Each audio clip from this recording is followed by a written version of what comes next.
Salut à tous, j'espère que vous allez bien. Aujourd'hui, on va répondre aux questions Instagram que vous m'avez posées après le match, le fameux match du Barça contre le Betis Séville. Donc c'est parti, let's go. Ok, let's go.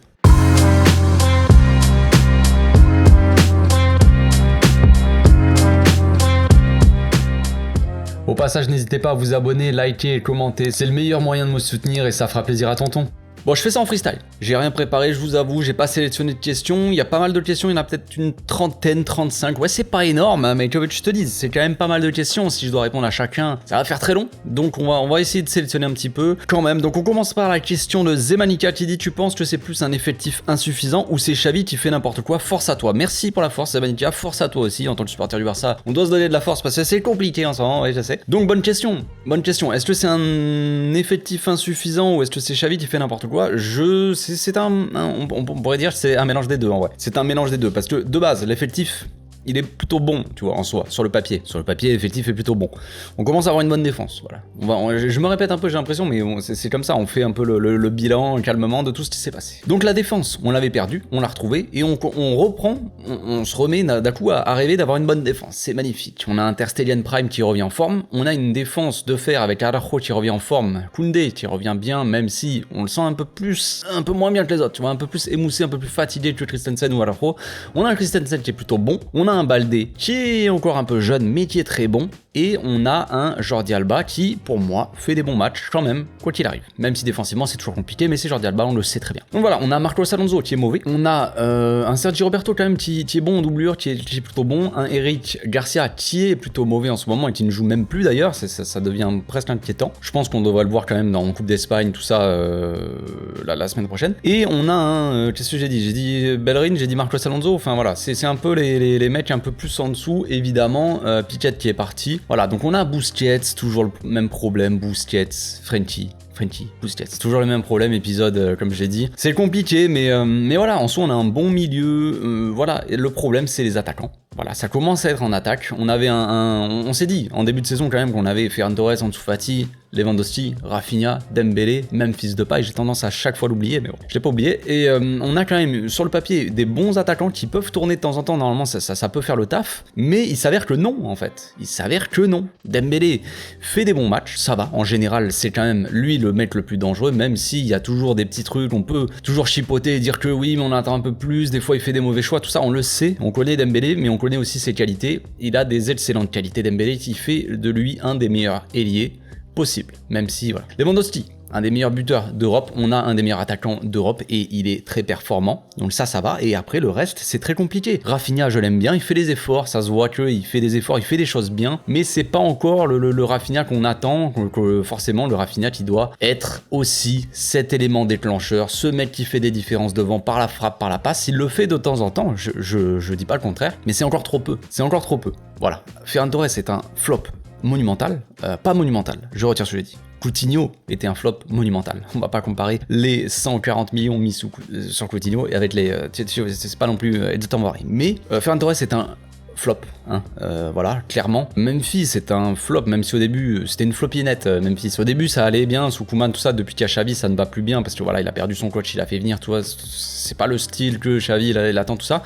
Ansu Fati on attend toujours son retour, donc en soi sur le papier on a une très bonne équipe, mais c'est sur le terrain que ça pose problème. C'est les mecs psychologiquement. Alors je sais qu'en tant que supporter j'ai pas envie d'être mal poli, je vais dire on s'en fout un peu des états d'âme des joueurs, tout ça psychologiquement. Alors oui, après c'est ça, certains vont te dire que ils vont être patients avec un gars, ils vont dire ouais mais lui je l'aime bien, alors voilà il faut lui donner, c'est bien, psychologiquement ça a été dur pour lui, mais vas-y c'est bien. Ok, mais psychologiquement c'est dur pour tout le monde, c'est même dur pour Memphis en fait. Il était un peu titulaire, il est arrivé dans un mauvais timing, le coach il a appelé, il aimait bien tout ça, Ronald Koeman. Il est parti, il est arrivé avec Xavi, il a perdu sa place, tout ça, alors que quand il est arrivé, le mec il y a un problème d'ego, tu vois, un petit truc, ça reste psychologique, où le gars s'est dit j'ai porté un peu au final l'équipe à moi tout seul quand je suis arrivé, et là maintenant maintenant je vais sur le banc, comment ça? C'est quoi ce délire? Donc il y a ces problèmes un peu psychologiques de j'ai perdu ma place, je dois la regagner, j'essaie de faire les efforts mais j'en fais trop peut-être, machin. Ferran Torres, c'est un problème psychologique aussi, mais après les gens s'en foutent parce qu'ils veulent juste pas de Ferran Torres, donc voilà, ce que je peux comprendre, hein, on peut ne pas avoir envie d'avoir Ferran Torres dans son équipe, ça on a compris, mais voilà, chacun psychologiquement a ses problèmes. Rafinha, il y a son adaptation aussi, il y a beaucoup d'attentes sur lui. Voilà, Dembélé, on a été patient avec lui, ça commence à payer, ça fait plaisir, ça fait 90 ans qu'on attend. Et voilà, pour certains on a plus de patience que d'autres, mais oui, c'est décevant.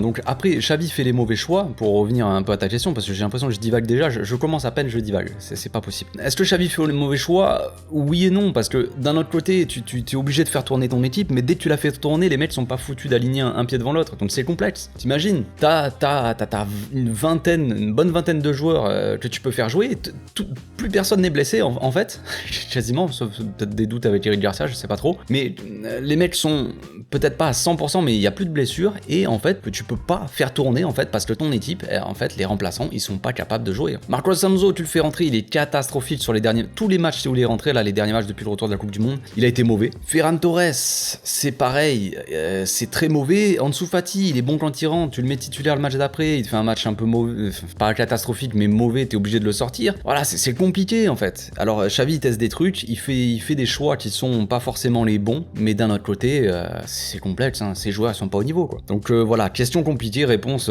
très vague, j'ai l'impression. Question de LC Neo qui dit, ça parle beaucoup de Xavi, mais c'est pas de sa faute si les joueurs sont passés à côté de leur match aussi. Bah, c'est ce que j'étais en train de dire, donc je vais pas faire long sur ça, mais c'est ça, c'est que Xavi, c'est lui le responsable en tant que coach de ses choix, de ses changements, tout ça. Et le problème, c'est que, comme je l'ai dit, il donne la confiance à Ferran Torres, je l'ai dit dans mon analyse d'après-match, là, s'il donne sa confiance à Ferran Torres, à Marcos Alonso, il lui rendent pas, parce que ils sont mauvais sur le terrain, et ils flinguent le match, donc c'est complexe. C'est complexe. Tu donnes ta confiance aux joueurs et tes joueurs te la rendent pas du tout. Et après, c'est sur Xavi ça tombe. Alors, ça tombe sur les joueurs aussi, mais beaucoup tombent sur Xavi, mais il a sa part de responsabilité. Mais les joueurs aussi sont vraiment pas au niveau, certains. C'est chaud. Ensuite, Barça 92 qui dit, tu n'as pas trouvé en dessous mieux physiquement. J'ai l'impression qu'il était plus vif et énergique. Ouais, moi, c'est ce que j'ai vu aussi. Ouais, je le trouve plutôt bien. Physiquement, il est bien rentré. Après, c'est toujours pareil. Ce que j'ai dit avec en dessous tout à l'heure, je vais me répéter. Mais en dessous, c'est toujours pareil. Il est bon quand il rentre et quand il est titulaire, il déçoit un petit peu. Donc c'est un super sub, hein. Concrètement, je crois qu'il y a eu pas mal de questions sur ce point-là, mais oui, je suis d'accord.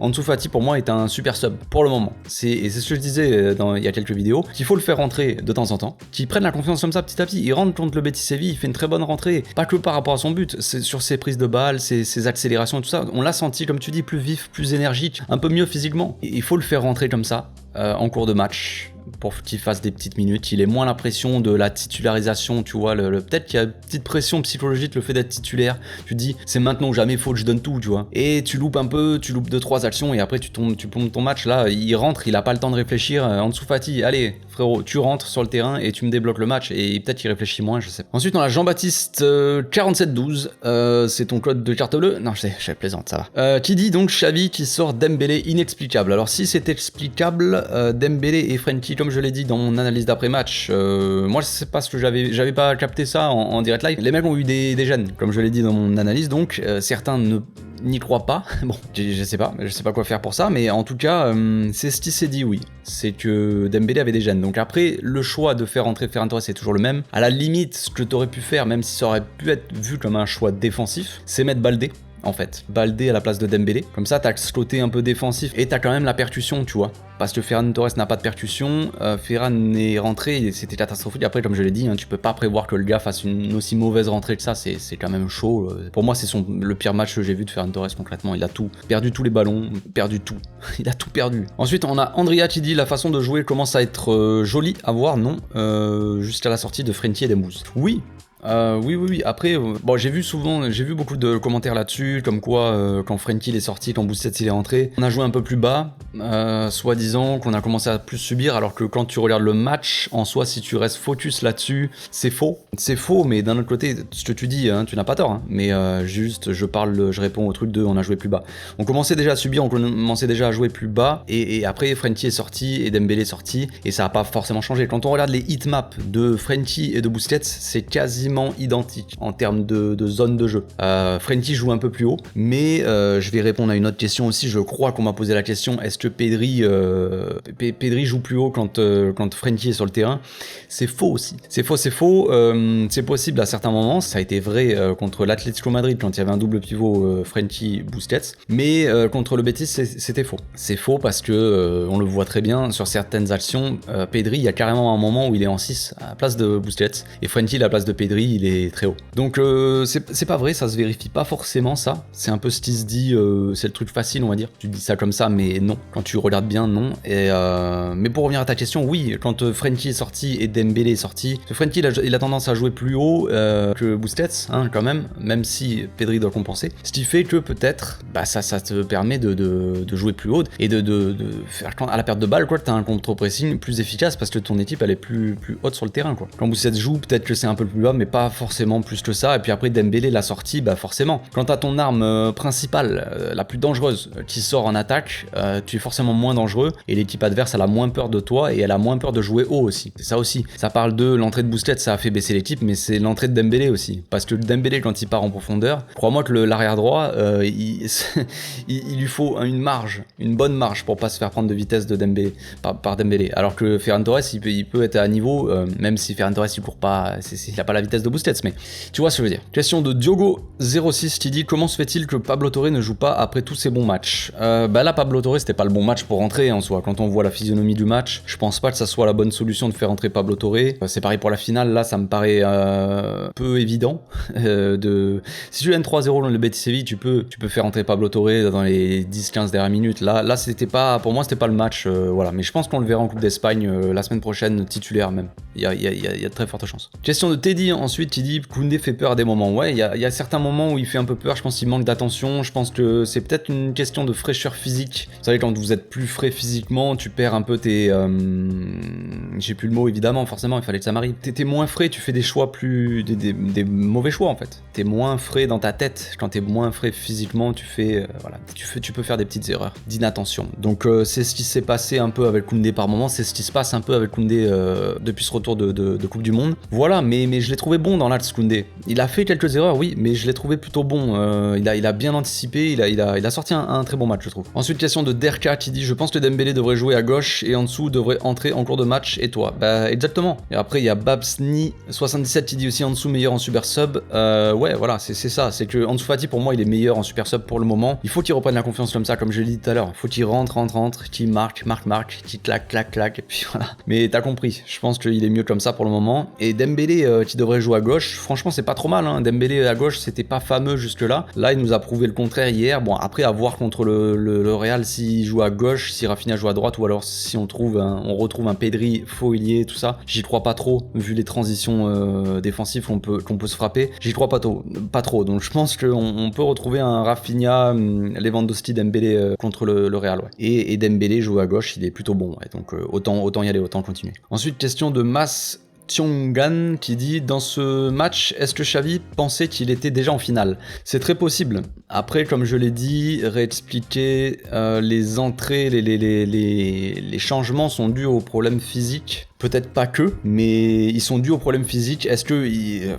qu'il aurait sorti Dembélé quand même? Je pense que oui, plus tard, sûrement. Est-ce qu'il aurait sorti Frenkie? Je sais pas. Ça se trouve, il aurait sorti Pedri ou Gavi en prévision. Il aurait laissé un peu Frenkie s'il avait été bon physiquement. Il aurait fait rentrer Busquets. Dans tous les cas, je savais qu'il allait faire rentrer Busquets. Et c'était obligé qu'il sorte Dembélé, Rafinha, qu'il fasse un peu tourner. La finale, elle va être tendue et elle est dans 2 jours. Donc, à l'heure où j'enregistre, t'es obligé qu'il fasse un peu tourner. Donc, Ryu le sang qui dit: avec De Jong en 6, Pedri joue plus haut que quand c'est Bouzy en 6, t'en penses quoi? Donc c'est ça que je disais tout à l'heure. C'est pas forcément vrai. Ça s'est vu donc contre l'Atlético Madrid la dernière fois, comme je l'ai dit, quand il y avait un double pivot Busquets Frenkie, Pedri jouait beaucoup plus haut. Mais là, c'était pas. Non, c'était pas forcément le cas, hein. On le voit par moment. Je l'ai montré un peu dans l'analyse d'après-match, l'analyse en images. Vous verrez si vous avez vu la vidéo. À un moment, on voit Pedri qui est au même niveau que Frenkie. Souvent, Gavi, il est très haut. Il fait des appels, il fait beaucoup de d'appel sur la droite, dans le demi-espace droit. Mais Pedri, souvent, il est très proche de Frenkie, comme il est très proche de Busquets. Peut-être que par moment, il se permet de jouer plus haut, oui, ça c'est sûrement vrai.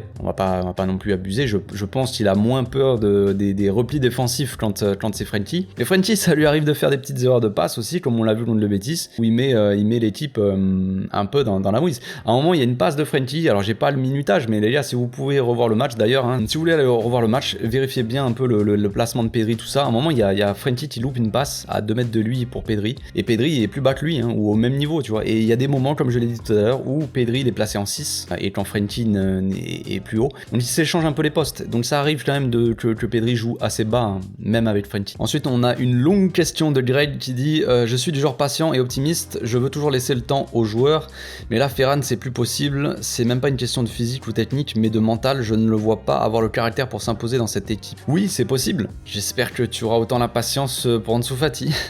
Non, mais je te comprends très bien. Moi aussi, hein. Ma patience a des limites, comme dit ma mère aussi, hein, mais bon, je te comprends. Moi, je commence à aussi perdre patience un peu avec Ferran. C'est pour moi un problème, c'est pas forcément physique ou technique, comme tu dis, c'est clairement psychologique son problème. C'est comme Ansu Fati en fait. Ils sont pas au même degré, ils ont peut-être pas le même coach mental ou psychologue, mais c'est un problème psychologique pour les deux. Est-ce que les deux reviendront au niveau? Je ne sais pas. Ansu Fati, tu sens qu'il a quand même un plus un talent de buteur dans tous les cas que Ferran Torres. Hein. Ferran Torres, on connaît ses qualités et ses défauts. Mais voilà, est-ce que le gars va revenir au niveau ou pas? Je sais pas. Pour moi, il a 6 mois pour revenir au niveau. Si il nous sort des matchs comme ça jusqu'à la fin de la saison, évidemment, faut le vendre. Mais par contre, on va vendre à perte. Ensuite, question de Chaïs BN qui dit salut Café, pour toi, c'est quoi notre 11 type? Parce que moi, j'ai vraiment du mal à savoir. Alors pour moi, le 11 type, bon, Ter Stegen au cage. À droite, c'est Koundé. Dans l'axe, Araujo, Christensen. À gauche, ça se joue entre Baldé ou Jordi Alba. Au milieu, c'est ça le principal doute, on va dire, la grande question. Je dirais,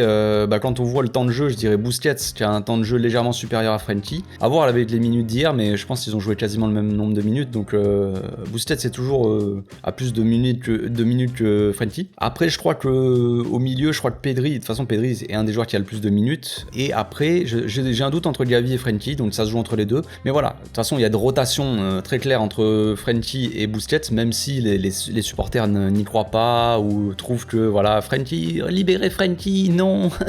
Concrètement, il n'y a pas forcément un gros écart de temps de jeu entre Frenkie et Busquets, c'est pas énorme. Et voilà, sinon c'est Pedri, Gavi au milieu. Et en attaque, ça se joue, mais le temps de jeu, je sais pas exactement lequel c'est, parce que je sais que je pense que c'est Rafinha, Lewandowski, Dembélé. Après, forcément, il y a eu beaucoup de moments où on a changé cette attaque. En fait, l'attaque, c'est la zone la plus changeante, j'ai envie de dire. La défense, ça changeait beaucoup, mais c'est parce qu'on avait des blessés, donc c'était logique, on va dire. Mais l'attaque, c'est ce qui change le plus souvent. Un coup, il y a Ferran, un coup, il y a Ansu, un coup, il y a Dembélé à droite, un coup, il est à gauche, Rafinha, Lewandowski, bon, là, il est suspendu, voilà. Donc ça change beaucoup l'attaque, mais en soi, pour moi, l'attaque titulaire, c'est Rafinha, Lewandowski, Dembélé. Et dites-vous que les trois n'avaient pas été alignés en même temps depuis octobre.